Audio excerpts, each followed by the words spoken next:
The god chose death on a morning when peach blossoms fell like snow, and no one in the mortal realm thought to question why spring had come early that year. What the villagers of Longwei did not know was that their most beloved physician, the gentle Chen Mingji, who had delivered their children and eased their elders into the afterlife, had been walking among them for 300 years, wearing different faces, different names, seeking something he had lost when the world was young. But I am telling this wrong. Stories of gods should begin in heaven, and so this one must as well. In the celestial realm, before the incident that would change everything, there lived an immortal named Tianlong, the star of healing waters. His palace floated among clouds that never dispersed, and his gardens grew flowers that bloomed for centuries without wilting. He was beloved among the celestial court, known for his kindness and his terrible, beautiful innocence. The Jade Emperor himself had remarked once that Tianlong possessed a heart too pure for the complexities of the divine bureaucracy, which was perhaps why he spent more time tending to minor deities' ailments than attending court functions. Tianlong had never descended to the mortal realm. He had no reason to. The affairs of humans seemed to him like the scurrying of ants, brief and ultimately meaningless in the vast tapestry of immortal existence. When other gods spoke of their adventures among mortals, of the reverence shown to them in temples, or the amusing folly of human ambition, Tianlong would smile politely and return to his medicinal herbs, which required precise care at precise moments, regardless of whether those moments fell during interesting conversations. His world was ordered, peaceful, and utterly devoid of surprise, until the day the Jade Emperor summoned him with an unusual request. The throne room of heaven blazed with light that would have blinded mortal eyes. Tianlong approached the throne and performed the proper obeisances, his robes of silver and blue pooling around him like water. "Rise, Tianlong," the Jade Emperor said, and his voice carried the weight of 10,000 years of rule. "I have a task for you, one that requires your unique gifts." "I am honored to serve," Tianlong replied, as was proper. "In the mortal realm, in the province of Yunnan, there is a plague spreading through the villages along the Mekong River. The local earth gods are overwhelmed. The deaths are mounting so quickly that the underworld clerks cannot process the souls fast enough. I need you to descend and stop this pestilence." Tianlong felt something unfamiliar curl in his stomach. Apprehension, perhaps. Surely, Heavenly Majesty, there are gods more suited to such work. Gods who know the mortal realm, who have walked among humans. I have never. "Which is precisely why I am sending you," the Jade Emperor interrupted, not unkindly.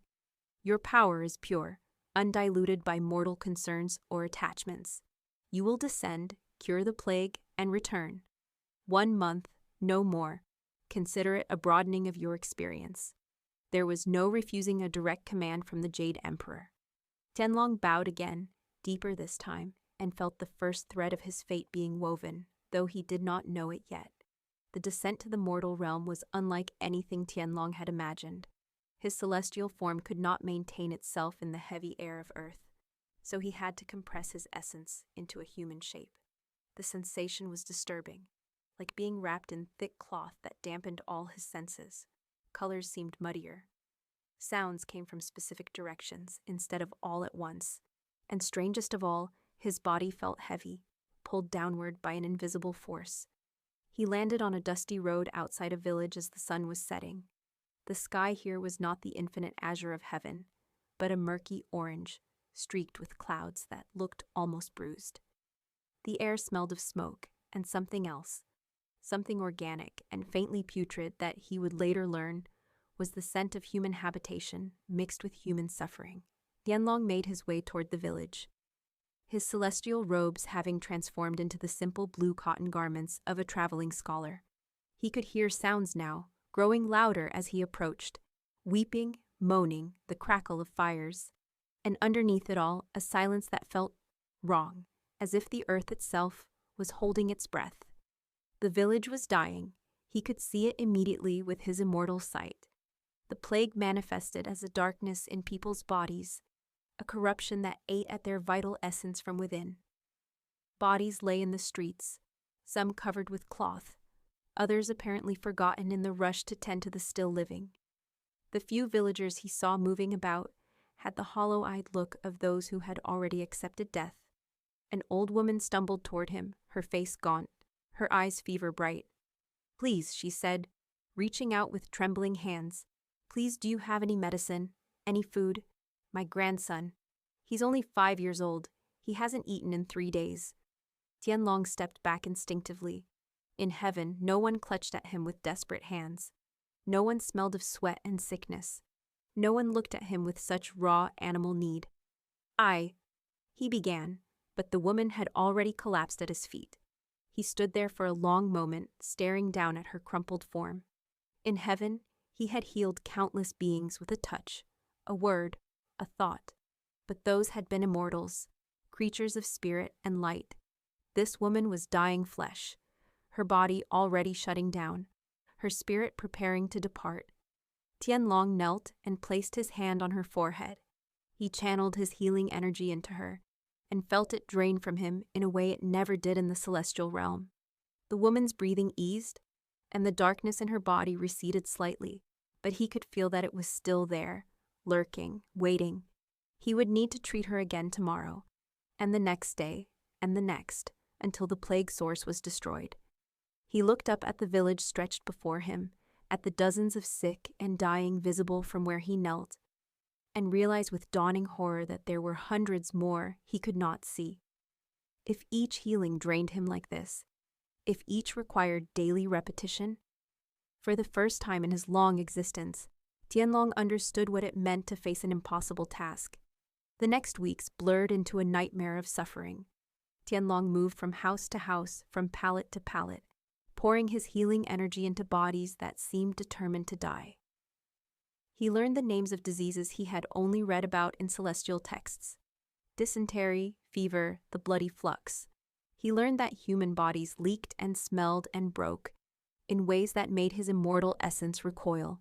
He learned that no matter how many people he saved in the morning, more would die by nightfall.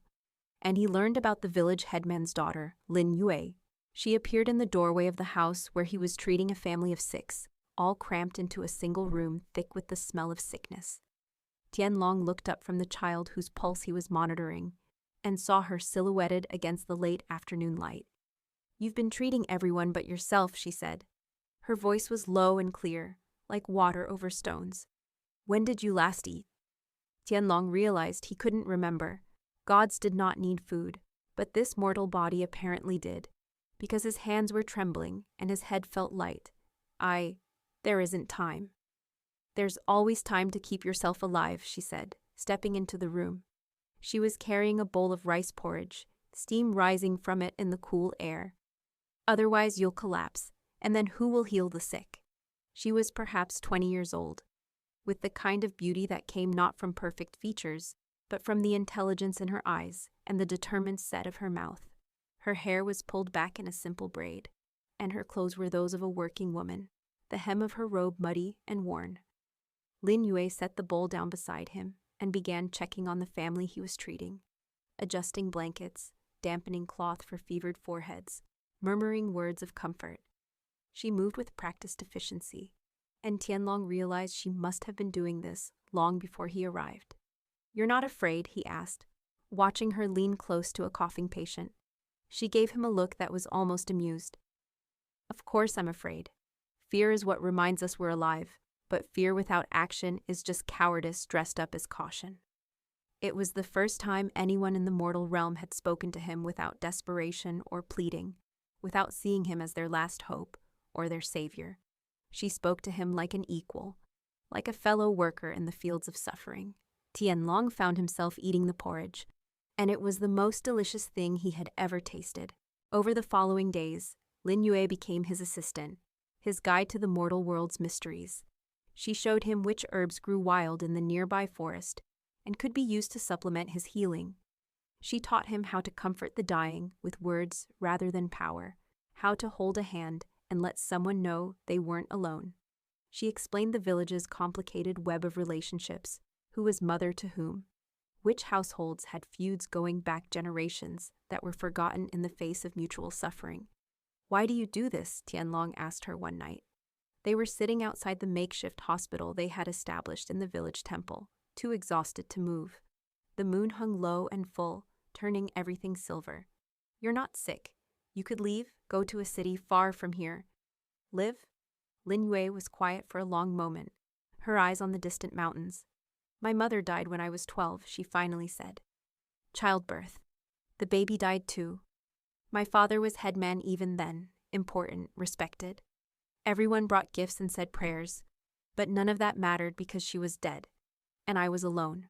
She turned to look at him, and in the moonlight her eyes were dark and fathomless. "There was a woman, though, a widow named Auntie May.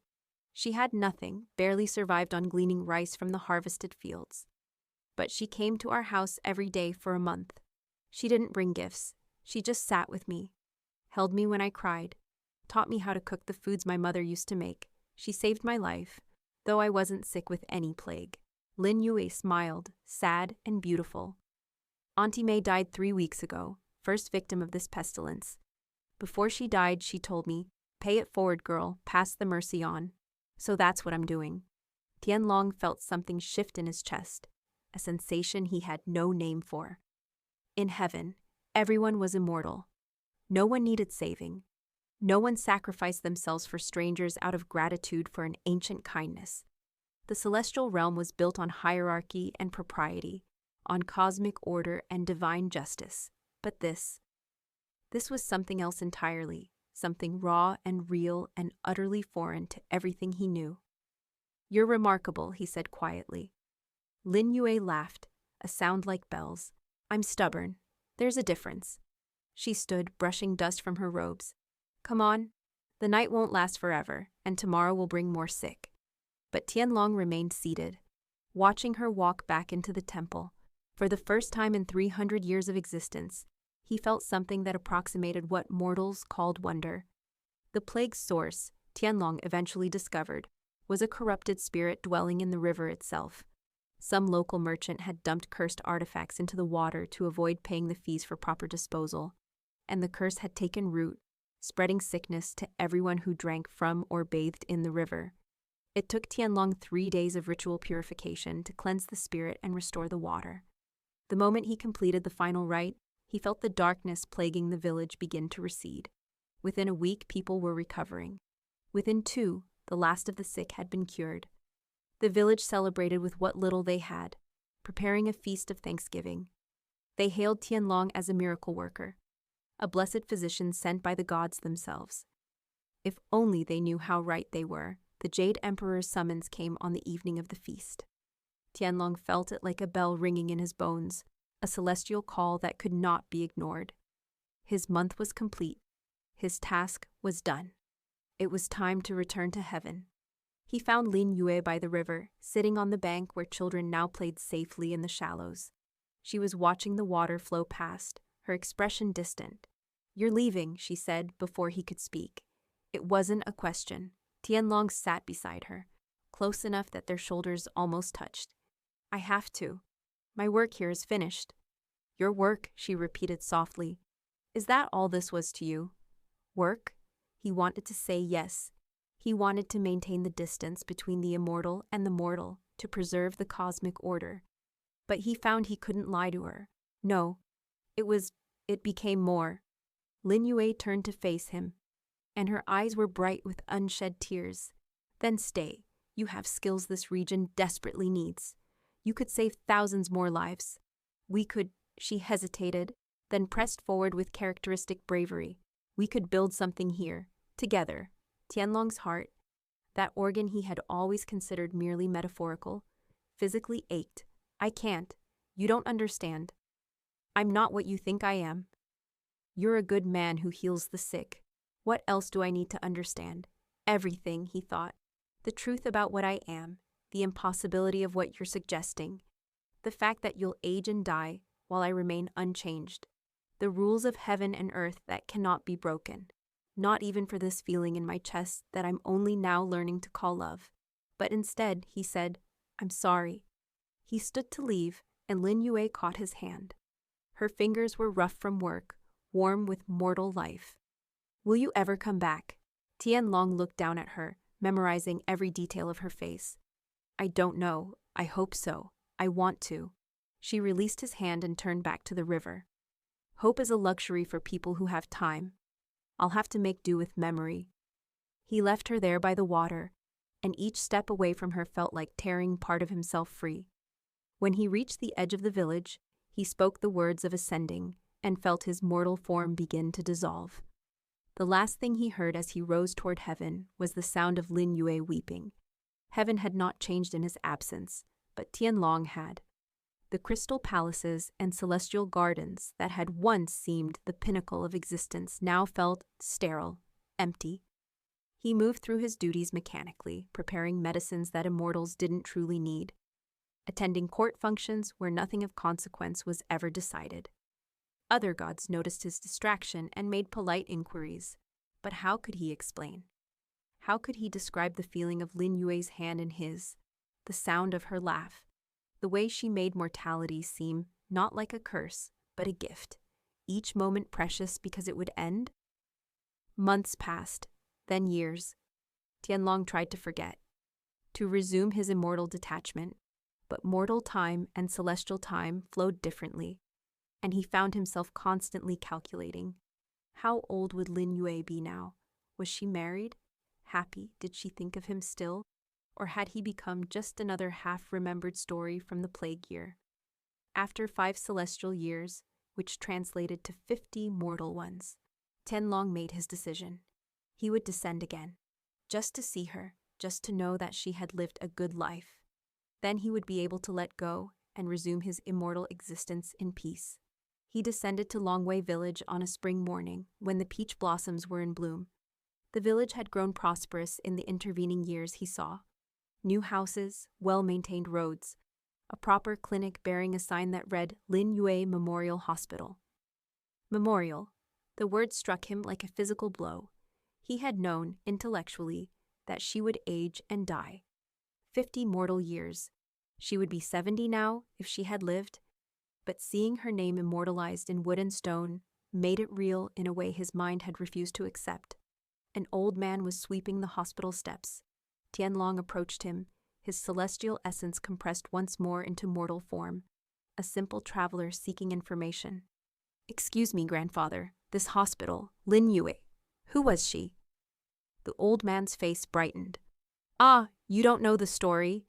Lin Yue was the headman's daughter 50 years back. During the Great Plague, she worked alongside a miraculous physician to save the village. After he left, she dedicated her life to learning medicine, traveled to the capital, studied with the great masters, came back and built this hospital with her own money, treated anyone who needed help, rich or poor." "Did she?" Tianlong had to force the words out. "Did she marry, have a family?" "No, never married. Said she'd given her heart away once and had no interest in settling for less. Died about 10 years back, peaceful in her sleep. The whole region mourned. She was beloved." Tianlong thanked the man and walked away on unsteady legs. He found the graveyard on the hill overlooking the village, and there, under a willow tree, was a simple stone marker. Lin Yue, healer, beloved daughter of Longwei. He knelt before her grave and wept. Gods were not supposed to weep, but he found he had forgotten how to be a god. The tears came hot and bitter, the first he had ever shed in 300 years of existence. "I'm sorry," he whispered to the stone. "I'm sorry I left. I'm sorry I was too afraid to stay. I'm sorry I wasted what we could have had because I thought immortality mattered more than love." The willow branches swayed in the wind, and for a moment, Tianlong could have sworn he heard Lin Yue's voice on the breeze. Pay it forward, pass the mercy on. He understood then. His punishment for abandoning her would not be divine retribution from the Jade Emperor. It would be this, living forever with the knowledge of what he had lost. But perhaps there was also a path to redemption in her words. Tianlong descended the hill and walked into the village. He found the hospital, announced himself as a physician trained in the old methods, and offered his services. The staff, desperate for help with an outbreak of winter fever, accepted immediately. He stayed in Longwei for 10 years, healing the sick under a false name. When people began to notice that he didn't age, he moved on to the next village, and then the next. He wandered the mortal realm for 300 years, always moving, always healing, always seeking in each patient's face some echo of the woman he had loved and lost. He delivered babies and eased old people into death. He set broken bones and cured fevers. He learned every dialect of every province. He learned to cook and to farm, to sing drinking songs and to comfort the grieving. He became more human than many humans, even as his divine nature remained unchanged. And in every place he went, he heard stories about Lin Yue, passed down through generations, how she had loved a mysterious physician who had vanished like morning mist, how she had spent her life healing others in his memory, how her last words had been, "Tell him, if you ever meet a physician who never ages, tell him I understood. Tell him I forgave him. Tell him love was worth it, even brief love. Tell him to live." The stories changed him. They wore away his divine detachment the way water wears away stone. He began to understand what Lin Yue had known instinctively, that mortality was not a weakness, but a strength, that knowing something would end made it precious, that the possibility of loss made love brave. In his 300th year of wandering, in a small village much like the one where he had met Lin Yue, Tianlong treated a young woman dying of a wasting disease.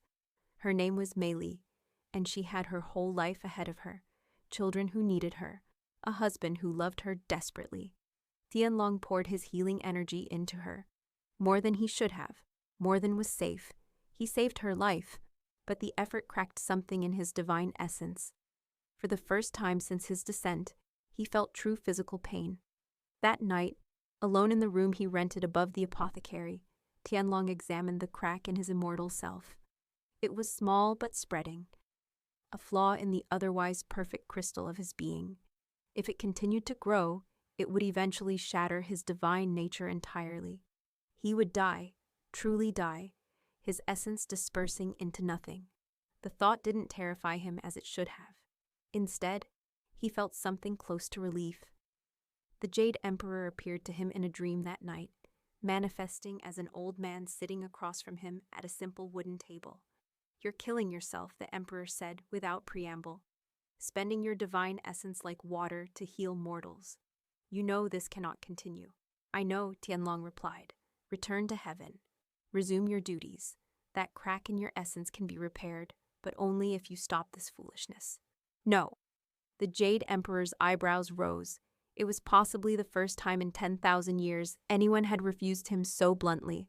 "No, I won't return. I can't. There's too much work to do here, too many people who need help. Every life I save is a debt paid toward the one I abandoned." Tianlong met the Emperor's gaze steadily. "She told me to live, so I'm living, even if it kills me." The Jade Emperor was silent for a long moment. Then he smiled, and it was not the smile of a ruler, but of someone very old and very wise, who had just witnessed something unexpected. "You've changed. You're barely recognizable as the innocent healer I sent down all those years ago." "Good. That god was a fool. That god was pure. Purity without understanding is just ignorance dressed in white robes." Tianlong found himself smiling back. "A mortal woman taught me that. Well, not in those words, but she lived it." The Jade Emperor stood, and his form began to fade. "I cannot stop you from choosing mortality, Tianlong, but I can offer you a choice. Return to heaven, heal yourself, live forever with your regrets, or continue as you are, eventually die, and be reborn as a true mortal with no memory of your divine past or the woman you loved." "What would you choose?" Tianlong didn't hesitate. "The second. If I'm reborn without memory, at least I won't be carrying this grief through eternity, and perhaps in some future life, I'll meet someone who teaches me about love again. Perhaps I'll be brave enough to choose it the second time." The Jade Emperor nodded slowly. "Then so be it. Live well with the time you have left, former star of healing waters. Your name will be struck from the celestial records. You will have truly walked away from immortality." "Thank you," Tianlong said, and he meant it with all his heart. The dream ended. The god who had been Tianlong woke as the mortal Chen Mingjie, fully committed to his chosen path. 20 more years he wandered and healed, feeling the crack in his essence spread with each miracle he performed. The pain grew worse, but so did his skill at mortal medicine. He learned to do more with herbs and needles, to rely less on divine power and more on accumulated knowledge. He became, in truth, the physician he had only pretended to be at first. He was in Longwei village, returned there by unconscious habit, when he felt his divine essence finally shatter. It was spring again, peach blossoms falling like snow. He was walking past the hospital that bore Lin Yue's name, and perhaps that was appropriate. Perhaps it was even intentional on the part of whatever forces governed fate. The pain, when it came, was extraordinary. Chen Mingzhe collapsed in the street, his body convulsing as 300 years of accumulated divine energy dispersed into the air around him. People rushed to his aid, calling for doctors, for help, not knowing that the greatest physician in the province was the one dying. As his vision dimmed, Chen Mingzhe found himself smiling. He had done it. He had chosen mortality over eternity, love over loneliness, meaning over permanence. He had paid Lin Yue's debt forward 1,000 times over. He had lived. The last thing he saw before darkness took him was a figure materializing from light and air. Lin Yue, looking exactly as she had that last day by the river, reached down and took his hand. "You came back," she said, and she was smiling through tears. "I waited for you." "I'm sorry it took so long," he managed to whisper. "Time is different where I am now," she said. "I'm not bound by mortal years anymore. And neither are you, not after this. We'll both be reborn, the Jade Emperor promised me that. But we have this moment first, between death and rebirth. This moment is ours." Chen Mingzhe felt his spirit separating from his body, felt himself becoming lighter, free. Lin Yue helped him stand, and they were no longer on a dusty village street, but somewhere else, somewhere that was neither heaven nor earth, but the space between. "Will we remember," he asked, "in our next lives? Will we know each other?" Lin Yue laced her fingers through his. "Does it matter? If love is real, it finds a way. And if it doesn't find us, then we'll learn it new, fresh, different. Every life is a chance to get it right. I want to get it right with you." "Then we will," she said simply. "In this life or the next, or the one after that. As many lives as it takes. That's what forgiveness means. That's what love means. As many chances as we need." The light around them grew brighter, the pull of rebirth becoming irresistible. Chen Mingzhe held tight to Lin Yue's hand, and together they stepped forward into the brightness. Behind them, in the mortal world, a body lay in the street surrounded by grieving villagers. But the soul that had inhabited it was already gone, already moving toward its next incarnation. In the celestial realm, the Jade Emperor made a note in the great book of fate. The star of healing waters had chosen love over immortality, had traded eternity for meaning. It was unprecedented. It was foolish. It was, perhaps, the most divine thing any god had ever done. The Jade Emperor smiled and closed the book. He had been ruling for 10,000 years, and he could still be surprised. That, he reflected, was itself a kind of miracle. In Longwei village, in the hospital that bore Lin Yue's name, a baby was born that night to a healer and her physician husband. They named him Tianlong, after an old word that meant heavenly dragon. He would grow up to become a great doctor, known throughout the province for his compassion and skill. And in the village of Qingshan, 30 miles south, another baby was born to a merchant's family, a daughter whom they named Yue, after the moon. She would grow up to be a teacher, dedicated to helping the poor and sick. They would meet when they were 25 years old, at a medical conference in the provincial capital. He would be demonstrating a new technique for setting broken bones. She would be there representing a school for children with disabilities. Their eyes would meet across the crowded hall, and both would feel a jolt of recognition that neither could explain. "Have we met before?" Tianlong would ask. "I don't think so," Yue would reply, "but it feels like we have." They would fall in love quickly, marry within the year, and spend 50 years together healing the sick and teaching the young. They would face hardship and joy, loss and triumph, all the trials that mortal life offers.